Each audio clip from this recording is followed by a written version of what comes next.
The research vessel drifted through the darkness of space like a metal moth drawn to ancient flames. Dr. Sarah Chen pressed her face against the observation window, watching the dead world grow larger. Kepler 442b had no atmosphere anymore, no oceans, no life. Just gray rock and the skeleton of something that had died long ago. "We're picking up the structure now," Commander James Okonkwo said from behind her. His dark eyes reflected the glow of the scanning equipment. 2 kilometers across. Definitely artificial. Sarah felt her heart beat faster. In 5 years of searching dead worlds, they had found nothing but rocks and dust. This was different. This was real. The ship touched down 6 hours later. Sarah was the first one out, her boots crunching on ancient soil. The monument rose before them like a mountain made by hands instead of nature, black stone covered in symbols that seemed to shimmer in the thin sunlight. "Vera, start recording everything," Sarah said. The ship's artificial intelligence responded with a soft chime. James walked beside her, his hand resting on the weapon at his hip. "Old military habits died hard. How old do you think it is?" "Old," Sarah whispered. She reached out and touched the stone. It was cold, so cold it burned. The symbols were everywhere, thousands of them telling a story in pictures instead of words. She saw stars being born. She saw cities rising and falling.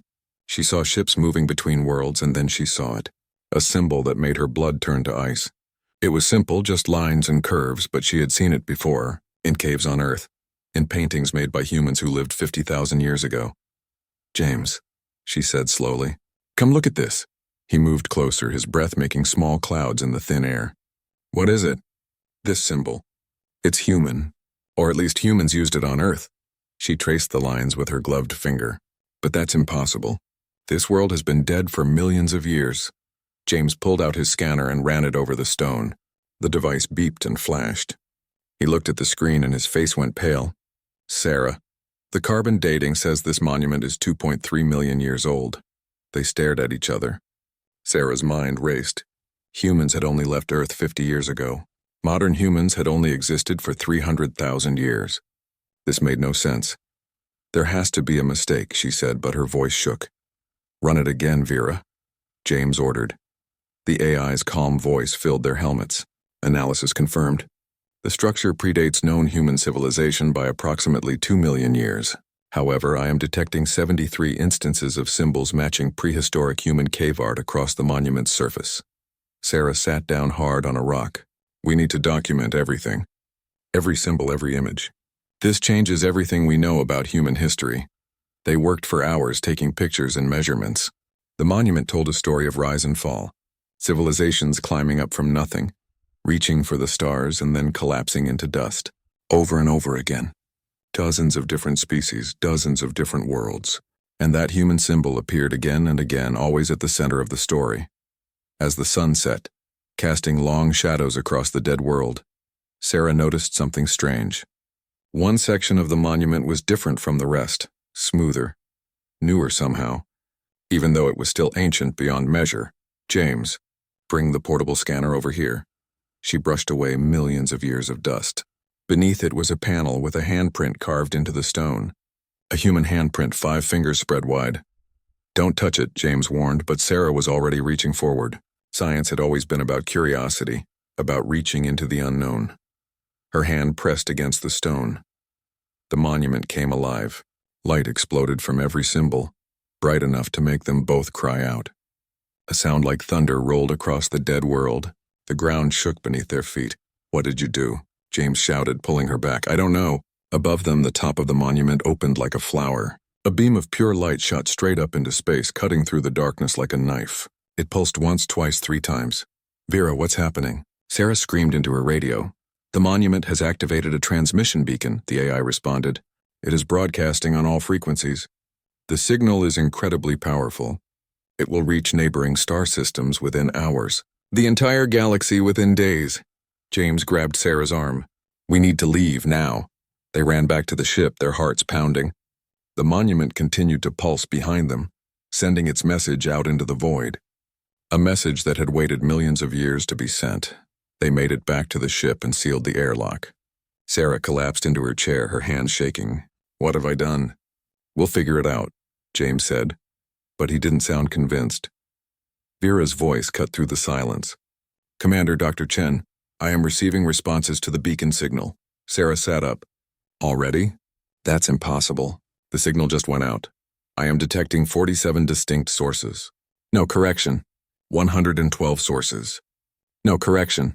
The number is increasing exponentially. I am now detecting over 300 separate transmission sources responding to the beacon. Let us hear one, James ordered. Static filled the ship. Then a voice. Not human. Definitely not human, but speaking in a language that somehow made sense. The words were wrong, but the meaning came through anyway. They have returned. The architects have returned. May the gods have mercy on us all. More voices joined it. Some screaming. Some praying. Some declaring war. Sarah and James looked at each other in horror. The galaxy had been waiting for humanity to come back, and judging by the panic in those voices, humanity's return was the last thing anyone wanted. The president of United Earth sat in a room deep beneath Geneva, surrounded by screens showing chaos. Every nation on Earth was demanding answers. Every space station was on high alert. And the alien messages kept coming, hundreds every hour, all of them terrified. Explain this to me again, the president said to Sarah. She had been rushed back to Earth the moment the transmission started. You're saying humans built that monument millions of years ago? Sarah nodded, exhausted. She hadn't slept in 3 days. That's what the evidence suggests, but I don't understand how. We didn't exist back then. On the largest screen, an alien face appeared. It had 4 eyes and skin like blue crystal. When it spoke, translation software turned its words into English. People of Earth, I am High Speaker Velkara of the Kael'thari Conclave. We represent 7 species and 4,000 inhabited worlds. We must speak with your leaders immediately. What you have done cannot be undone. The president leaned forward. This is the president of Earth. We're listening. The alien's 4 eyes blinked in sequence. You do not remember. Of course you do not. That was part of the punishment. What punishment? The president asked. We don't know what you're talking about. Velkara made a sound like wind through broken glass. Sadness, Sarah realized. The alien was sad for them. Then we must tell you what you have forgotten. 800,000 years ago, the Kael'thari were created in laboratories. We were made to serve. The Mecrons, the Thalas, the Quinn, all of us. 7 species engineered from simple animals given intelligence and purpose. We were slaves to the ones we called the architects. Sarah felt sick. You're saying humans created you? Your ancestors did. They spread across the galaxy like a plague, reshaping worlds to suit their needs. They created servant races to mine, to build, to fight their wars. For 2 million years they ruled everything. They were gods, and gods do not have mercy. The room was silent. James stood next to Sarah, his fists clenched. But then something happened, Velkara continued. The architects fought among themselves, a great civil war that lasted 10,000 years. Half believed that created species should be freed, given their own destiny. The other half refused. The war destroyed entire star systems. In the end, the ones who wanted freedom won. And then what? The president asked quietly. Then they did something incredible. They erased themselves. They took their entire species, stripped away their technology, their memories, their power. They scattered themselves on a single world and locked away everything they had been. They chose to become small, to start over, to forget they were ever gods. They called it the Great Penance. Sarah's hands shook. Earth. They put themselves on Earth. Yes, your world was marked as forbidden. The location was erased from all records. The conclave was formed to make sure none of the created species ever found the architect's cradle. We were told that if you ever returned, if you ever remembered what you were, the cycle would begin again. Slavery, war, destruction. James stepped forward. We're not those people. Modern humans have only existed for a few 100,000 years. Whatever our ancestors were, we're different now. Are you? Velkara's eyes fixed on him. We have been watching your world. We have seen your wars, your weapons, your endless need to conquer and control. The seed of what you were still lives in you. The president stood up. That's not fair. Every species has a history of violence. We've worked hard to move past it. Have you? Then explain why your DNA contains engineered genetic sequences. Explain why your minds work differently from any natural species. Explain why your first instinct when you found the monument was to touch it, to activate it, to announce your presence to the galaxy. Sarah wanted to argue, but she couldn't. They had activated the beacon without thinking about the consequences. Curiosity had driven her hand to that panel, the same curiosity that had driven humans to split the atom, to clone life, to reach for the stars. We need proof, the president said. We need to know this is real. Velkara nodded. Check your own biology. Look deep into what you call junk DNA. You will find the truth written in your own cells. The transmission ended. The room erupted in shouting, but Sarah was already moving. She grabbed James and headed for the genetics lab. Dr. Martinez met them there, his face pale. I already started the deep sequencing when I heard the transmission. Sarah, you need to see this. The screens showed human DNA, spiraling patterns of information. But highlighted in red were sections that didn't belong, sequences that were too perfect, too organized. These sections don't appear in any natural species, Martinez explained. They're artificial. Someone programmed them into us, and they're not dead code.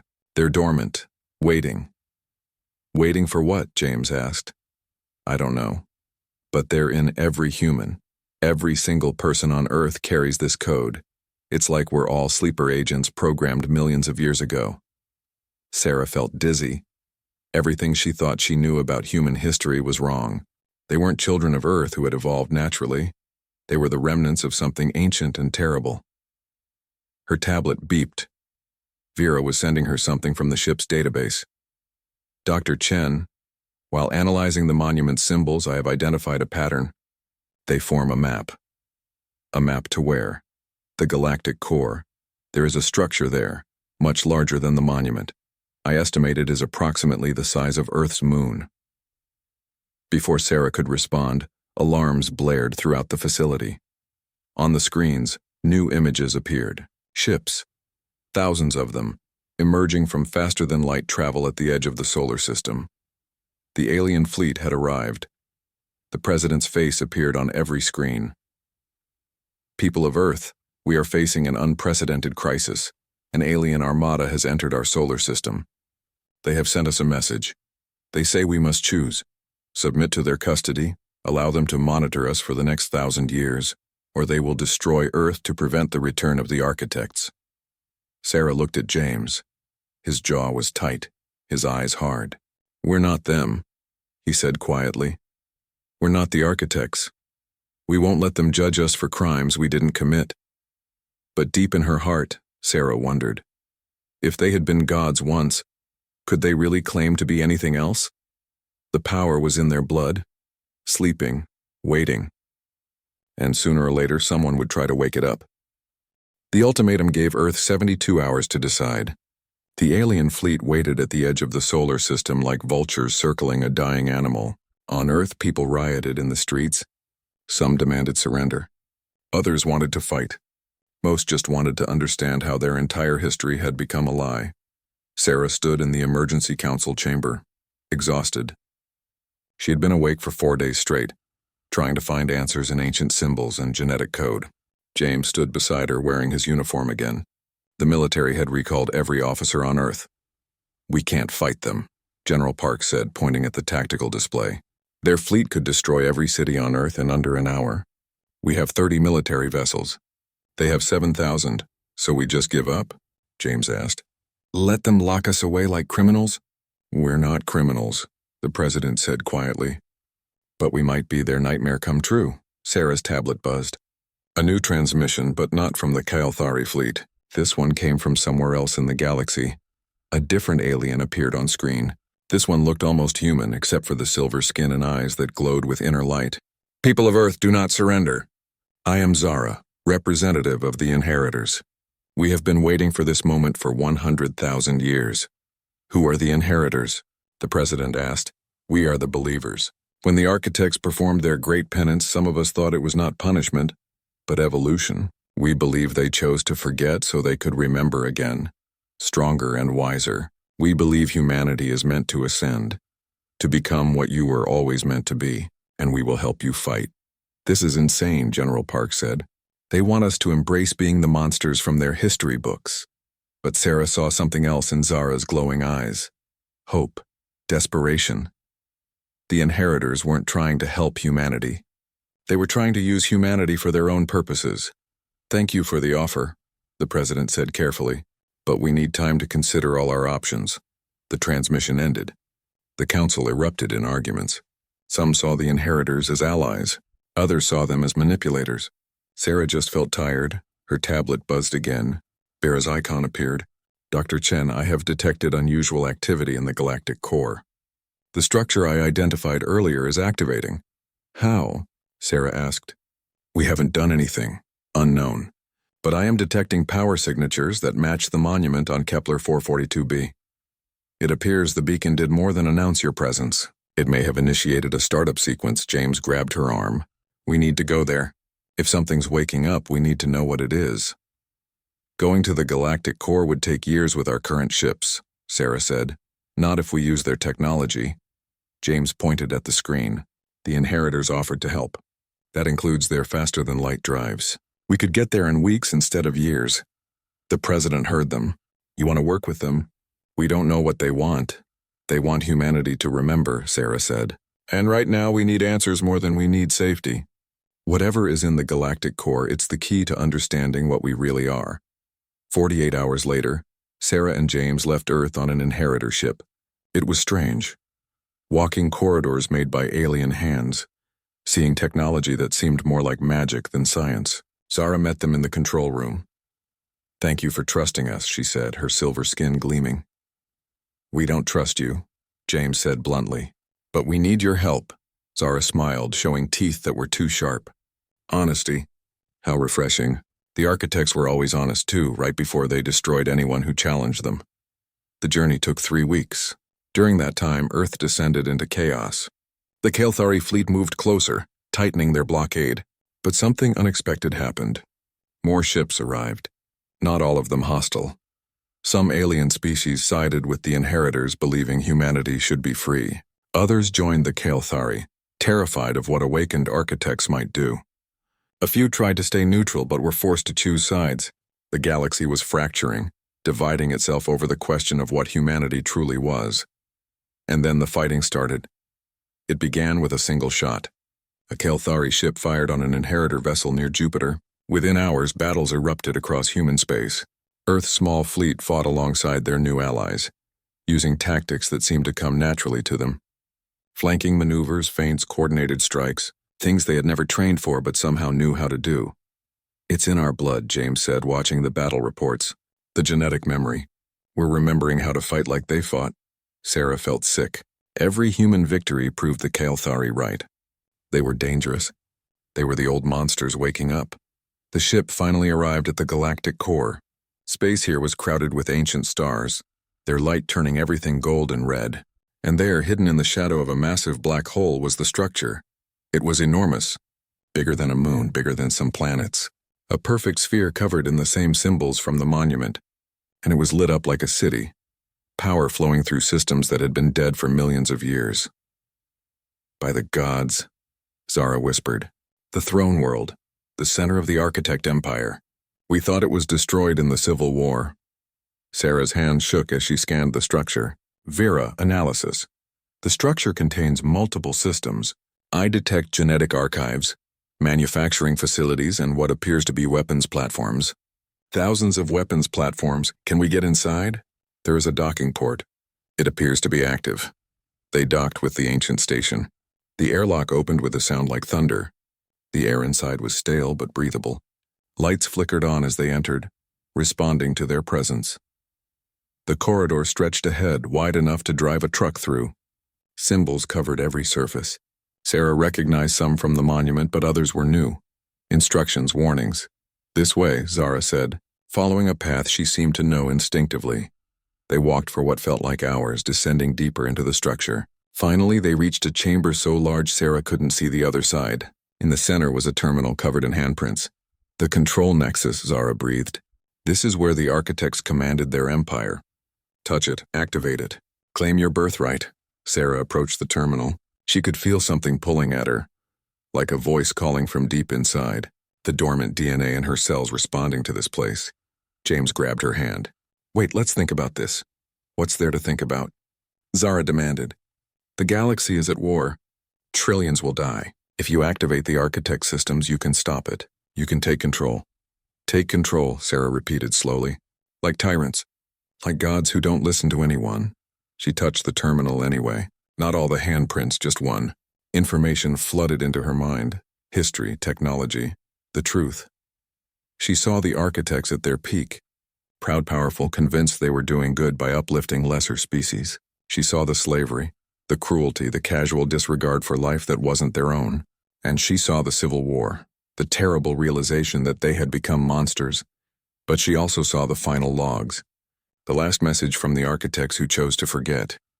We built wonders and we built horrors. We gave life and we took it away. In the end, we could not trust ourselves with the power we held.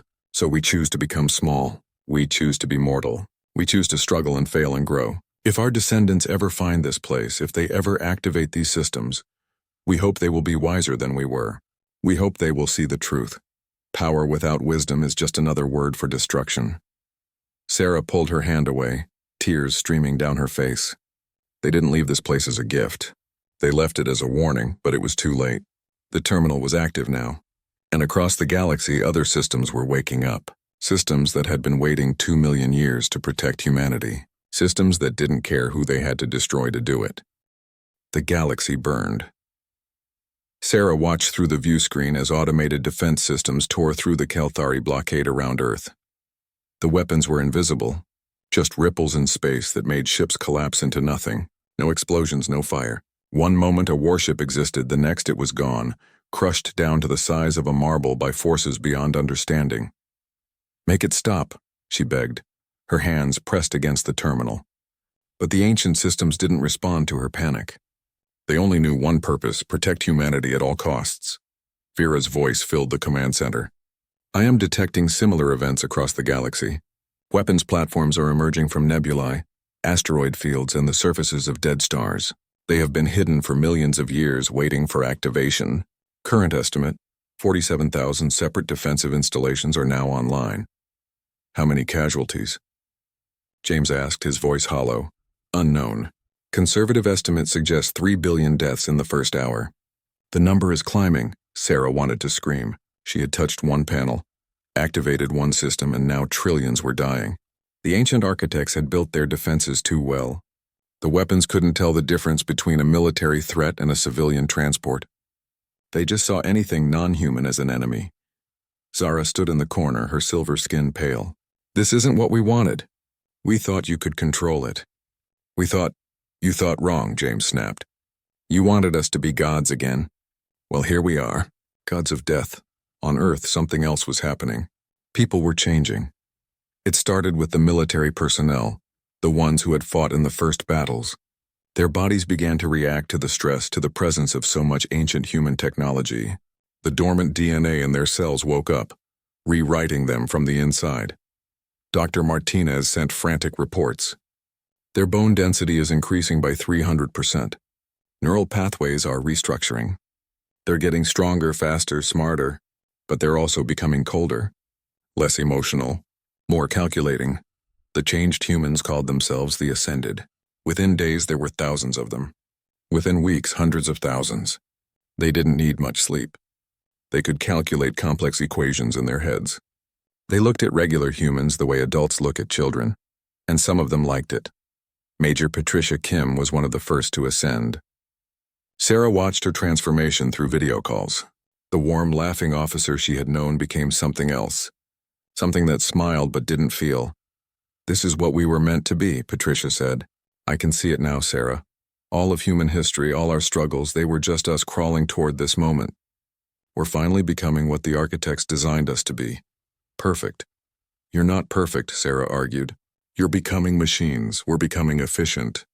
Isn't that what evolution is, so? Removing weakness? Patricia's enhanced eyes seemed to look through Sarah.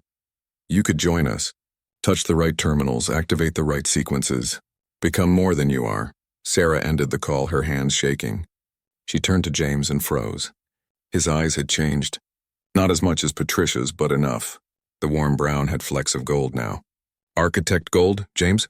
He looked at his hands. It's happening to me, too. I can feel it. Every time I use the ship's systems, every time I interact with architect technology, a little more of my DNA activates. I'm trying to fight it, Sarah, but it's like fighting gravity. Across the galaxy, the death toll climbed. The Kael'thari Conclave made a desperate decision. If they couldn't stop the automated defenses, they would destroy the sources of the ancient technology. They began firing weapons of their own, cracking open planets where architect installations had awakened. Entire worlds died, billions of their own people included, just to stop the ancient human plague from spreading. Sarah received a transmission from Velkara. The Kael'thari high speaker looked ancient now, exhausted. This is why we feared your return. Not because we hated you, but because we knew this would happen. Your ancestors built systems that cannot be controlled. They built power without wisdom.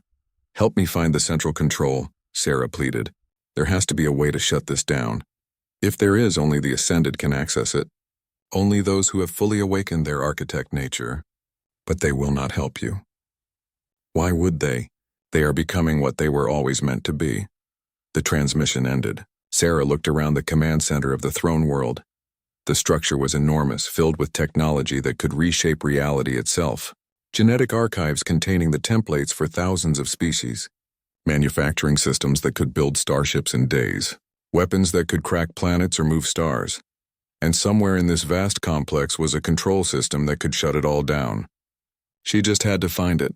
She worked for days, barely sleeping. Vera helped, searching through millions of files written in languages that predated human civilization.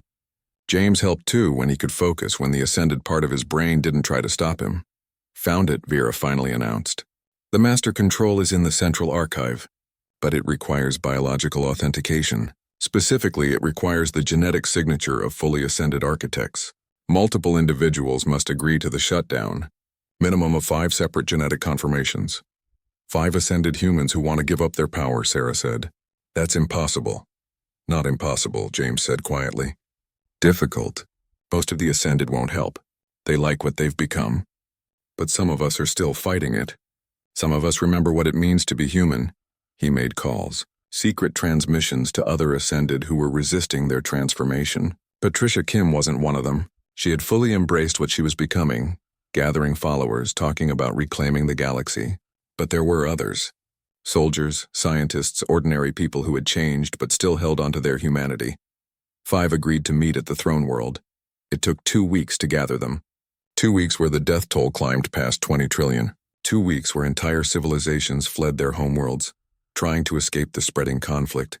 The galaxy was tearing itself apart, and at the center of it all was humanity, the inheritors of a legacy they never asked for. Sarah stood in the central archive, surrounded by the 5 ascended humans who had agreed to help. James was one of them. The others were strangers, but she could see the struggle in their enhanced eyes. The fight between what they were becoming and what they wanted to remain. Once we do this, the automated defenses will shut down, Vera explained. But the genetic changes cannot be reversed. Those who have ascended will remain ascended. The knowledge in these archives will remain available. The choice of what humanity becomes will still need to be made. Then let's make it, James said. Let's prove we're more than our ancestors' worst impulses. But before they could activate the shutdown, alarms blared.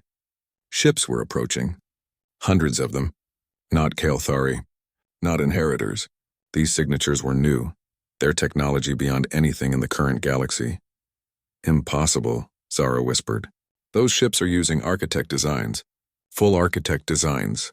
But where did they come from? Sarah's blood ran cold as she understood.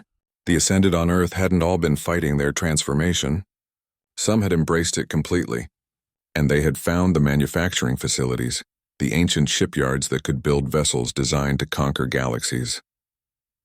Patricia Kim's face appeared on the screen, but it wasn't really Patricia anymore. Her skin had the same metallic sheen as the throne world's walls. Her eyes glowed with internal power. She looked like a statue come to life, beautiful and terrible. Sarah, she said, and even her voice had changed. Thank you for leading us here. We're taking control now.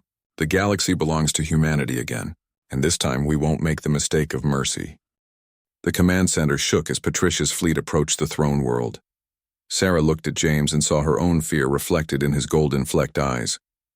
They had minutes, maybe less, before the fully ascended arrived to claim their inheritance.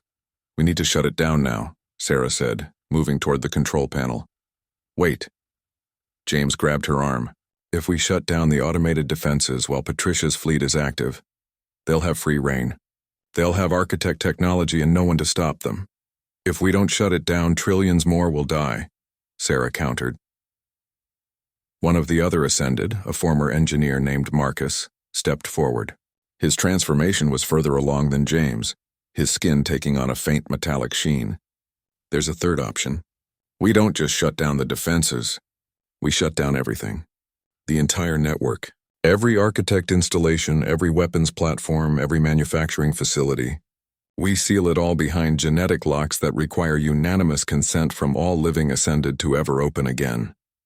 "That would strand Patricia's fleet," Zara said. "Strand all of you.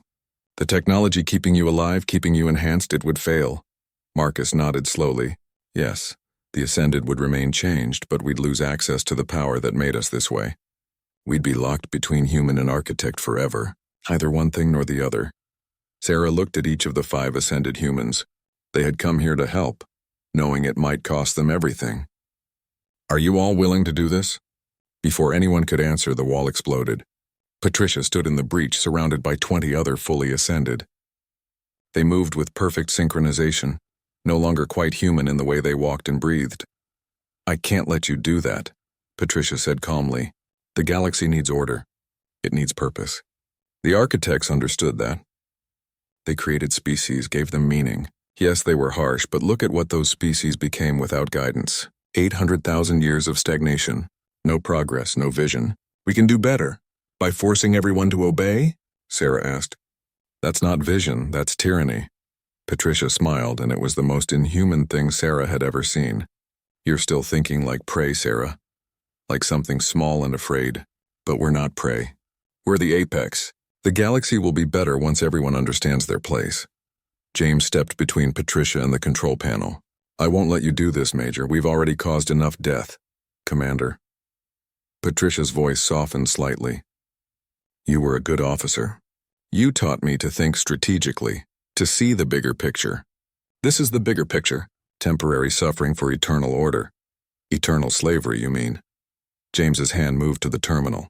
"The architects learned this lesson 2 million years ago. It's time we learned it too." Patricia moved faster than Sarah's eyes could follow. One moment James was standing. The next he was on the floor, his arm broken. The other ascended with Patricia spread out, surrounding the 5 who had come to help Sarah. "I'm sorry it came to this," Patricia said, approaching the control panel herself. "But you've forced my hand. Vera, activate the master control. Full authorization, Major Patricia Kim, ascended architect." Unable to comply, Vera responded. "Master control requires 5 separate genetic signatures to activate any command. This is a fail-safe installed by the original architects to prevent single-point tyranny." Patricia's perfect composure cracked slightly. "Then I'll get 5 signatures." She looked at her followers. 4 of them stepped forward, placing their hands on the terminal. "We will remake the galaxy," one of them said, a woman whose eyes had turned completely gold. "We will be benevolent rulers, better than the first architects. We've learned from their mistakes." "No." The voice was weak but firm. James pulled himself up, cradling his broken arm. "You haven't learned anything. You've just convinced yourselves that your tyranny will be kinder than theirs." Marcus and the other ascended who had come with Sarah moved. They were outnumbered, outmatched, but they fought anyway. The command center erupted into chaos. Ascended fought ascended, superhuman against superhuman, while Sarah scrambled toward the control panel. She didn't have the genetic markers to use it herself, but she had something else. The records, the final messages from the original architects. She pulled up the files, forcing them onto every screen in the room. Images filled the walls. Ancient architects in their glory, building wonders. Then the slow corruption, the casual cruelty, the conviction that they knew best. The wars, the genocide. The moment when some of them finally looked in a mirror and hated what they saw, And the final video. An architect woman, her face tired and sad, speaking directly to the camera. If you are watching this, then our descendants have found this place. They have activated the systems we built in our pride and terror. I hope they are wiser than we were. I hope they can see what we could not. Power is not the same as right. Creating life does not give you the right to control it. We built an empire that lasted 2 million years, and in all that time, we never learned the one lesson that mattered. You cannot force others to be happy. You cannot make the galaxy better by taking away everyone's choice. We tried, we failed, and in the end we chose to forget, to become small, to start over as just another species trying to survive. Not because we were weak, but because we were finally wise enough to know our limits. The fighting slowed. Patricia stood frozen, watching the ancient architect speak. For a moment, just a moment, something human flickered in her golden eyes. We buried this place not as a treasure, but as a grave. The ancient architect continued. If you have come here seeking power, you have missed the point. The power was never the goal. The humility to know when not to use it. That was what we learned too late. I hope you learn it sooner. The video ended. Silence filled the command center. Sarah saw tears on Marcus's metallic cheeks. Saw James clutching his broken arm, his face torn between what he was becoming and what he wanted to remain. Patricia stood perfectly still for a long moment. Then she screamed. It was a sound of rage and grief and confusion. We could save them. We could fix everything. Why can't you see that? Because it's not ours to fix, Sarah said quietly. The galaxy doesn't belong to us. It belongs to everyone, including the species our ancestors created and enslaved. Then what was the point? Patricia demanded. What was the point of all this power if we're just going to lock it away? The point is the choice, James said, pulling himself to his feet. The architects chose to forget. We're choosing to remember but not repeat. That's evolution, Patricia. Not becoming more powerful, becoming wiser. For a terrible moment, Sarah thought Patricia would attack again. The fully ascended major stood at a crossroads, her enhanced mind calculating 1,000 possibilities per second. But in the end, the small part of her that was still human won. I hate this, Patricia whispered. I hate being weak again. You're not weak, Marcus said. You're human. There's a difference. One by one, the ascended who had followed Patricia lowered their hands from the control panel. Some left, unable to accept what they had to give up. But 5 remained. James, Marcus, Patricia, and 2 others. They placed their hands on the terminal together. Sarah read the command from the ancient files. Full network shutdown. All architect installations to enter hibernation mode indefinitely. Genetic lock requiring unanimous consent from all living ascended for reactivation. Authorization code Omega-00. The 5 ascended spoke in unison. Confirmed. The throne world shuddered. Lights began to dim. Across the galaxy, automated defenses fell silent. Weapons platforms powered down.